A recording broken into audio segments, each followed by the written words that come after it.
अस्सलाम वालेकुम, मैं हूं फैसल सक़लैन क़ज़ाफ़ी और आप देख रहे हैं channel of AM science academy. तो आज का जो मेरा टॉपिक है वो है electric flux through a surface enclosing a charge. आज हम देखेंगे कि जो एक चार्ज होता है वो जब किसी सरफेस में क्लोज होता है तो उस वक्त उसका जो इलेक्ट्रिक फ्लक्स होगा वो कितना होता है, आज इसके बारे में डिस्कस करेंगे। यानी कि हमारा जो चार्ज है वो इस वक्त क्लोज होगा, ओपन नहीं होगा, किसी सरफेस में क्लोज होगा।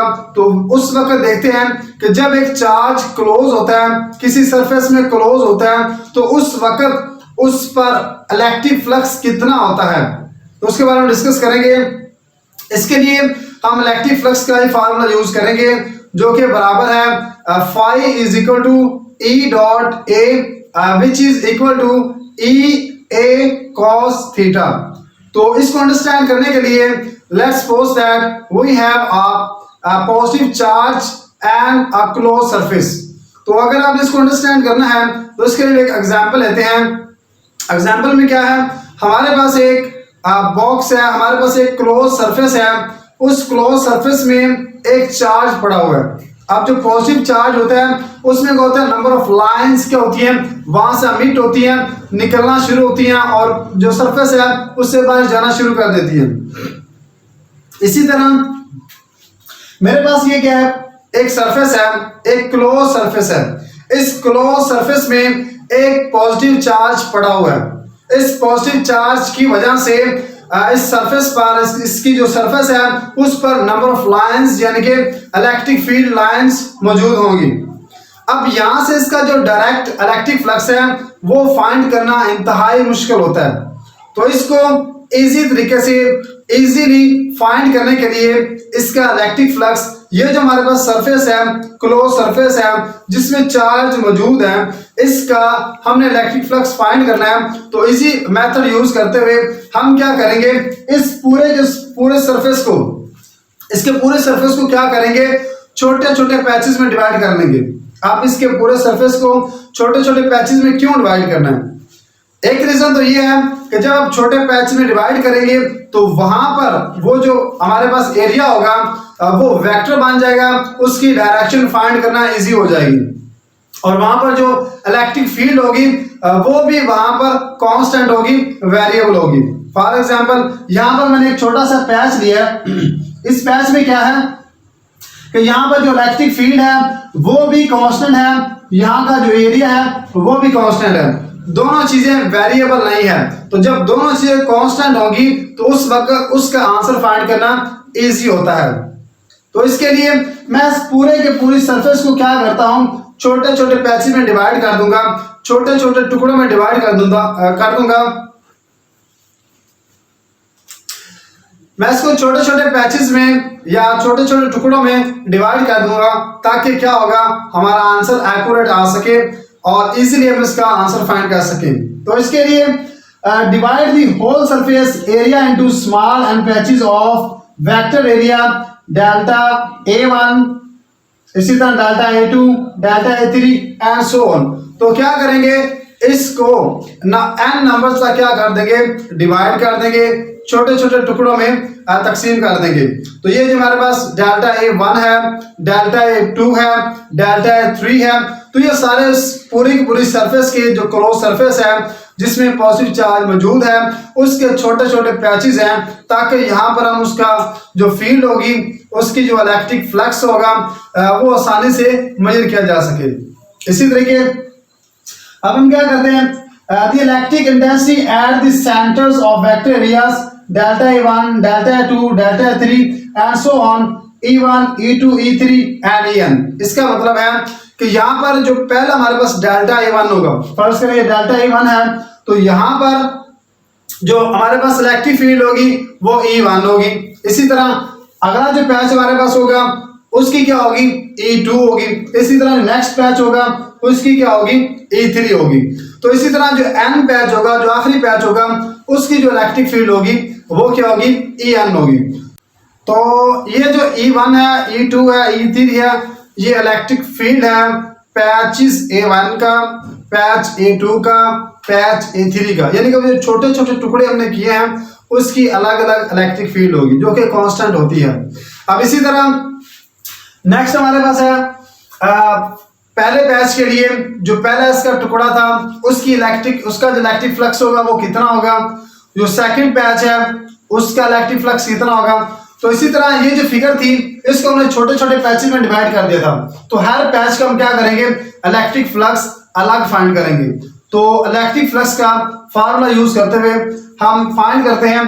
तो फॉर फर्स्ट पैच, जो पहला पैच है उसके लिए क्या आएगा, φ1 is equal to E1 dot delta A1। जहां पर ये E जो है इलेक्ट्रिक फील्ड है विच इज वेक्टर क्वांटिटी, और इसी तरह डेल्टा A1 ये भी एक वेक्टर क्वांटिटी है जो कि एरिया है, वेक्टर एरिया हमारे पास है। तो ये पहले पैच का हमारे पास क्या आ जाएगा, फ्लक्स आ जाएगा। इसी तरह सेकंड पैच जो होगा उसका क्या आएगा, E2 डॉट डेल्टा A2। तो ये सेकंड पैच का इलेक्ट्रिक फ्लक्स आ गया। इसी तरह जो थर्ड पैच होगा उसका क्या आएगा, φ3 is equal to E3 dot delta A3। तो ये हमारे पास थर्ड जो पैच है उसका रिजल्ट आ जाएगा इलेक्ट्रिक फ्लक्स का। इसी तरह सो ऑन, और लास्ट में जो हमारा एन पैच होगा, आखिरी पैच होगा, उसका क्या आएगा, उसका आ जाएगा En, यानी कि φn is equal to En delta An। तो यूं हम इसको क्या करेंगे, सारे सम को इकट्ठा कर लेंगे और हमारे पास जो फ्लक्स होगा इस क्लोज सरफेस का वो आ जाएगा। तो इसी तरह टोटल फ्लक्स के लिए क्या करेंगे, सारा का सारा फ्लक्स ऐड करेंगे, φ1 plus φ2 plus φ3 so on and φn। तो ये हमारे पास क्या आ जाएगा, फ्लक्स आ जाएगा, उसका फार्मूला आ जाएगा। अभी इसमें हमने पुट करना है φ1 किसके बराबर है, यानी कि जो पहला टुकड़ा है, पहला पैच था, उसका रिजल्ट किसके बराबर है। इसी तरह सेकंड लिखा हुआ है φ2, तो इसका रिजल्ट किसके बराबर है। इसी तरह φ3 उसका रिजल्ट किसके बराबर है, एंड इसी तरह φn तो उसका रिजल्ट किसके बराबर है। तो हम यहाँ पर वैल्यूज पुट करेंगे तो हमारे पास उसका रिजल्ट आ जाएगा। तो जब वैल्यू पुट करते हैं तो E1 यानी कि φ1 की जो वैल्यू है ये वाली इधर पुट करेंगे, E1 dot delta A1 plus E2 dot delta A2 plus E3 dot delta A3। इसी तरह so on En dot delta An। तो यहाँ पर ये क्या बता रहा है, ये फ्लक्स के सम के बारे में बता रहा है। अभी यहाँ पर जो डॉट है उसको खत्म करेंगे तो उसकी जगह हमारे पास क्या आएगा, कॉस थीटा आ जाएगा। तो थीटा देखेंगे कि पहले बैच का थीटा क्या है, सेकंड का क्या है, फोर्थ का क्या है, इसी तरह उसकी वैल्यू पुट करेंगे तो हमारे पास इसका रिजल्ट आ जाएगा। तो इसी तरह जो हमारे पास E है उन सब को हम ऐड करेंगे तो उस वक्त हम उसके साथ cos थीटा भी पुट करेंगे। तो हमारे पास अब क्या आ गया, phi E is equal to E1 delta A1 cos theta plus E2 delta A2 cos theta plus E3 delta A3 cos theta and so on En delta n cos theta. तो ये हमारे पास उन सब का उसके साथ cos थीटा को add करेंगे किस वक्त, जब हम E डॉट A को ओपन करेंगे तो स्केलर प्रोडक्ट का फार्मूला ओपन करेंगे जिससे हमारे पास ये cos थीटा साथ आ जाएगा।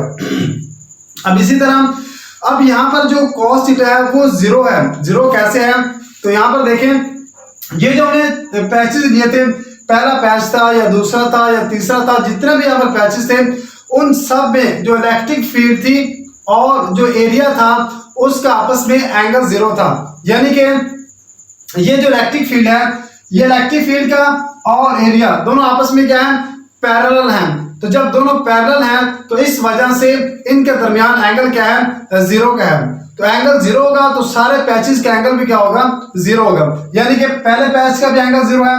क्यों जीरो है, क्योंकि E और A दोनों पैरेलल हैं। तो पैरेलल होने की वजह से क्या है, एंगल जीरो है।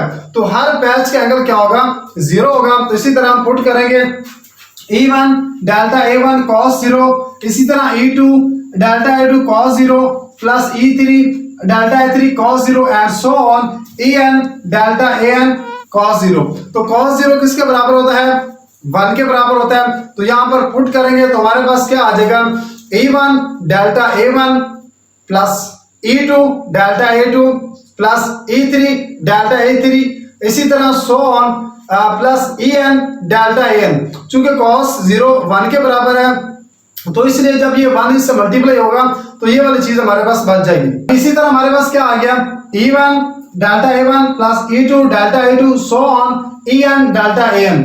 अभी यहाँ पर E1 बराबर है E2 के, बराबर है E3 के, सो ऑन बराबर है En, और ये बराबर किसके आ गया, E के आ गया। यानी कि E1 जो है पहले पैच की जो इलेक्ट्रिक फील्ड है, इसी तरह सेकंड जो पैच है उसकी जो इलेक्ट्रिक फील्ड है, इसी तरह जो थर्ड पैच है उसकी जो इलेक्ट्रिक फील्ड है, और जो एन पैचेज है उन सब की जो इलेक्ट्रिक फील्ड है उसको हमने किससे नाम दिया है, ई से नाम दिया है। तो उसका नाम हमने क्या रख दिया, ई रख दिया। ये हमारे पास ई आ गया।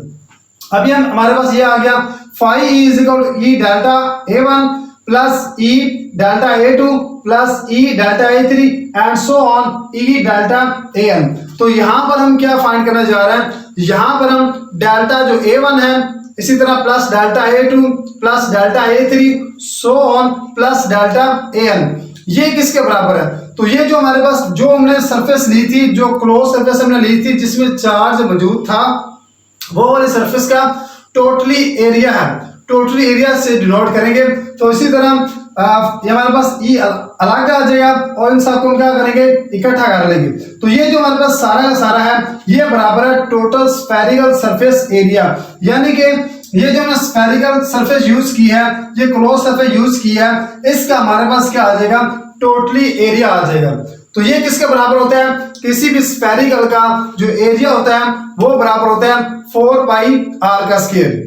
तो इसी तरह ई किसके बराबर है, ई बराबर होता है 1/4 pi epsilon q over r का स्क्वायर। तो ये हमारे पास किसका फार्मूला है, इलेक्ट्रिक फील्ड का फार्मूला है। तो ये बराबर है 1/4 pi epsilon q over r का स्क्वायर। उसके बाद and surface area of the spherical.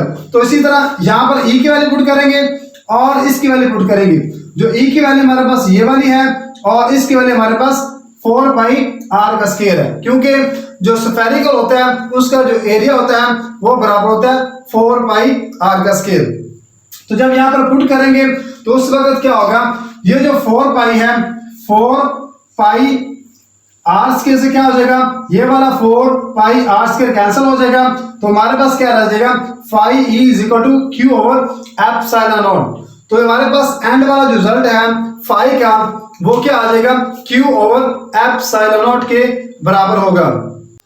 तो E जो है यानी कि फाई E है ये बराबर है Q ओवर एप्सिलॉन नॉट। तो यहां से जो नतीजा खस हुआ है वो ये है कि जो इलेक्ट्रिक फ्लक्स है क्लोज सरफेस का, जिसमें क्लोज सरफेस में चार्ज मौजूद है, उसका जो इलेक्ट्रिक फ्लक्स है वो बराबर है Q ओवर एप्सिलॉन नॉट। तो ये था हमारा इलेक्ट्रिक फ्लक्स, जिसमें हमने सीखा कि जब एक चार्ज क्लोज सरफेस के अंदर होता है, जब एक चार्ज होगा वो एक क्लोज सरफेस जिसे स्फेरिकल का नाम दिया, इसमें बंद होगा, इसके अंदर होगा, तो उस वक्त उसका जो इलेक्ट्रिक फ्लक्स होगा वो किसके बराबर होगा, तो वो हमारे पास बराबर होगा phi is equal to q over epsilon not.